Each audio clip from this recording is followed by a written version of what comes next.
Hindi mga boss, ngayong umaga ay may share ako about dito sa ating Winrex. Ano ba yung mga na-upgrade natin parts dito sa ating Winrex? Kasi may mga tatanong yung kano ba ito at saan ba natin nabili ito. Kaya ngayon, sabihin ko yung presyo and natin nabili itong mga part na ito para at least magkaroon tayo ng idea sa mga nakasalpak dito sa ating Winrex. Tara, samahan niyo ako. So mga boss, yan, papakita ko muna buo yung ating forma ng ating Winrex. Mapapansin nyo na hindi na siya talaga stock yung ating mga nakakabit dyan. Ang unang upgrade mga boss, itong ating headlight. Kasi napansin ko sa Winrex ay abo at mahina ang ilaw nito, lalo na kapag tayo nagta-travel ng malayuan, then gabi lagi ang travel natin, need mo talagang i-upgrade itong ating ilaw. Kaya nakapag-isip ako na mag-upgrade, then nilagyan ko siya ng MDL. Pero kung mapapansin nyo, meron siyang winglet. Pinili ko siya, yung winglet, kasama na yung lagayan ng MDL. Pag binili nyo kasi itong winglet, may additional siyang ilaw. Pero hindi ko nilagay yung ilaw na yun dahil mahina yun. Compare dito sa ating nakasalpak na ilaw. Yan yung MDL na Firefly version 2. 40 watts lang siya, pero okay na rin siya compare dito sa ating ilaw na hindi talaga makita, lalo pag madilim at asfalto yung ginadaanan mo. Ngayon, winglet na to, kasama na rin yung forma niya. Mukha siyang aggressive yan, makikita niya sa side, para siyang tuka. Pero meron namang iba, nilalagay ng bracket na lang dito sa ilalim para sa kanilang MDL. Yung winglet na to, nakakalaga siya ng 1,100 pesos. And then ito namang ilaw na kinabit mo na Firefly version 2, nagkakalaga naman siya ng 500 pesos pataas. Sunod naman natin na in-upgrade dito mga boss, ito ating lever. Yan, kasi nyo, naka-RCB lever na siya. Ganda kasing RCB lever, nalilesen yung stress ng inyong daliri kapag nag-shifting kayo. Compare dun sa dati nating lever na stock. Medyo mataas kasi siya, hindi katulad nito na mababa and then sobrang lambot niya i-shift. Kaya naisip ko na mapalitan talaga ng RCB lever itong ating Winrex. Nagkakalaga to na nasa 1,200 pataas itong ating RCB lever. Then next naman natin upgrade sa ating Winrex side mirror, kasi napakataas ng side mirror natin. Okay sa quality, pero siyempre kung gusto mo may dating Winrex, gusto mo mababa yung inyong side mirror dahil para magkaroon siya ng forma. Yan. Yung side mirror to ay Street King version 2. Nakakalaga siya ng 600 700 yung price niya. Shopee din mga boss. Maganda na siya, blue lens na rin siya. Masyado masakit sa mata kapag sinamahan ng araw.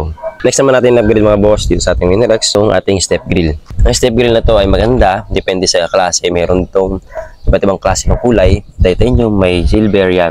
Ang napili ko is black para compatible siya sa kulay ng kanyang fairings. Maganda itong may step grill. Bakit? Dahil hindi magagasgasan itong inyong fairings dito pagka maglalagay kayo ng gamit. Maganda rin to kung meron kayong tunnel bag na nilalagay. Katulad ko na wala naman akong box, kaya dito ako naglalagay ng bag kapag ako yung nagbibiyahe. Maganda rin to pagka may anak kayo na gustong makay na hindi magkakasya. Kung dyan lang naman kayo gagala nyo sa bayan-bayan, pwede nyo itong sakyan. Matibay siya. Lagyan nyo lang siya ng para hindi masakit sa puwet ng inyong anak. Presyo nga pala ito mga boss ay nag-range siya ng 700 to 800 price niya sa Shopee. Next naman natin upgrade mga boss ay itong ating visor. Yan, makita nyo tawag dito ay Batman visor. Nabili ko to sa Malaysia mga boss. 350 to 400 yung price niya.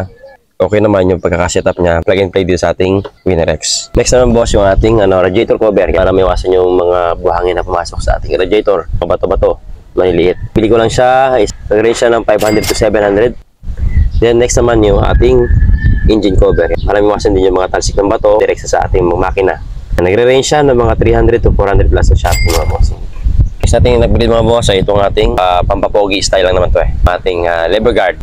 Tinatawag universal, fit siya sa kahit anong motor. Meron ganitong RCB pero may price siya nasa 1,000 plus, pero ito nasa 200 pesos lang ang price ito mga boss. Next naman natin upgrade mga boss ay itong ating DT10 na +2 swing arm. Nag +2 ako dahil gusto kasi yung forma na medyo mas extend siya compared sa dati. Nasa 2,500 yung price niya. Steel naman siya kaya parang stock na rin yung dating niya. Tibay, siyempre dahil steel compared dun sa mga alloy. Siyempre pag nag-extend ka ng swing arm, magbabago ka ng kadena o magdadagdag ka. Kaya nagpalit na lang ako ng kadena buo. Ito ay RK428. Ang range price niya sa Shopee 600 to 700 yung price niya. Next natin mga boss, ito yung tail tie din na tinatawag. Ang plate holder natin ay universal din mga boss. Kaya tatanggalin nyo na yung lumang fender nyo. Yung stock fender nyo, tatanggalin yan. Kakapit nyo lang dito yan sa dalawang butas na yan. Adjustable na siya, left and right yan. Kaya walang problema. Kabit nyo yung signal light na stock. Alam bakit? Dahil hindi na kayo magre-rewiring. May wire na siya na magtatap doon sa loob, kaya hindi na kayo mahirapan mag-wire. Tulad yan. Ang nalagay na lang ng wire ay itong part na to. Yan. Sa ilaw ng inyong plate. Itong plate holder na to, universal, Nagkahalaga siya ng nasa 600 to 700 plus. Shopee rin niya mga boss. Kung mag-tail tidy kayo, ang advice ko is mag plus to swing arm muna kayo. Kasi pag naka plus to swing arm kayo, maganda tingnan, hindi siya punggok. Tulad ngayon, yung forma niya, labas yung gulong sa may puwitan. Hindi naman siya masyado sinagad kasi okay na sa akin yung ganyang kalayo. And next naman natin na dinagdag dito sa ating Winirex yung ating mud cover sa ating shock. Para hindi na masyado magkaroon ng dumi yung ating shock. Para hindi rin kalawangin yung ating bolt. Yung presyo nga pala nito ay nagre-range ng 150 to 200. Then isa sa in-upgrade natin mga boss ay itong ating racing seat. Nakita nyo yung racing seat na yan, napakaganda niya. Gawa siya ng slick seats sa may Apalit, Pampanga. Napakamura at napakaganda ng pagkakagawa nila. Ayan ang pinagawa kong style sa kanila, binawasan yung taas, nilagay nila doon sa may bandang unahan yung konting foam para magmukha siyang racing GP. Nakakalaga lang naman siya ng 1,000 gusto yung paggawa doon. Meron silang page sa FB, slick seats. Then isa sa pinakamahal na upgrade ko mga boss ay itong ating rear set o ating shifter. Ang shifter natin nagkakalaga siya ng 5,000 plus. Natawag na single shifter S2 version 2 na RCB para sa ating Winirex. Sa Shopee ko lang din nabili mga bossing. Then isa sa pinakalas na upgrade ko mga bossing ay itong ating replica Pro Power Pipe. Tinatawag. Standard lang naman yung pipe na yan.